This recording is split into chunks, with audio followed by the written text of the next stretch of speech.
সদ্গ্রন্থ পাঠ করছিলাম শ্রীমন ডক্টর মহানাম্রত ব্রহ্মচারীর গীতার ধ্যান। এই পুস্তক অখণ্ড এর দিগদর্শন অধ্যায় থেকে আজকে পর্ব 7 পাঠ করছি।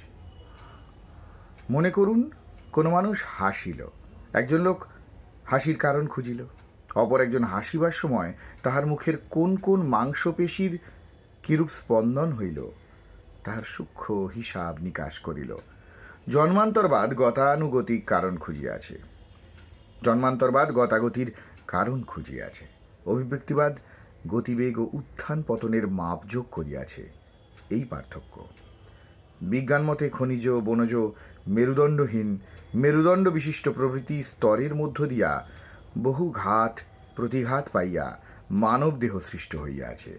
ইহার সঙ্গে অন্নময় দেহের কিঞ্চিত সাদৃশ্য থাকিলেও বিজ্ঞান মতে অভিব্যক্তির নিয়ামক বহিরঙ্গ ও ঋষির মতে এই নিয়ামক অন্তরঙ্গ।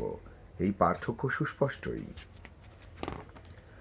ঋষির মতে জন্মান্তরের নিয়ামক জীবাত্মার অন্তরের গতিবেগ, যাহা তৃপ্ত হইবে না ঈশ্বরীয় ভূমিকায় না পৌঁছনো পর্যন্ত।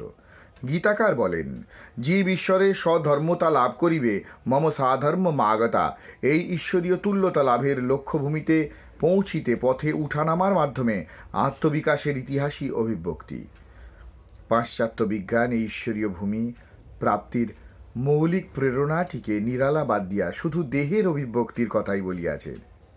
বাড়ি তৈয়ারি হইতেছে, বাড়িওয়ালার খবর নাই, কেবল মিস্ত্রি ঠিকাদারের কাহিনী চলিতেছে। বাড়ির পিছনে যার প্রেম তার সংবাদ নাই, যার শ্রম তার কথাই ভরা।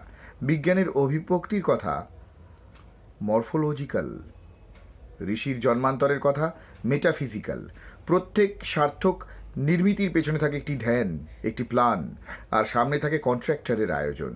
কুলির পরিশ্রম, অভিব্যক্তির আয়োজন ও পরিশ্রমের খবর দিয়াছে জড়বিজ্ঞান, ধ্যান ও প্ল্যানের সংবাদ দিয়াছে আত্মবিজ্ঞান।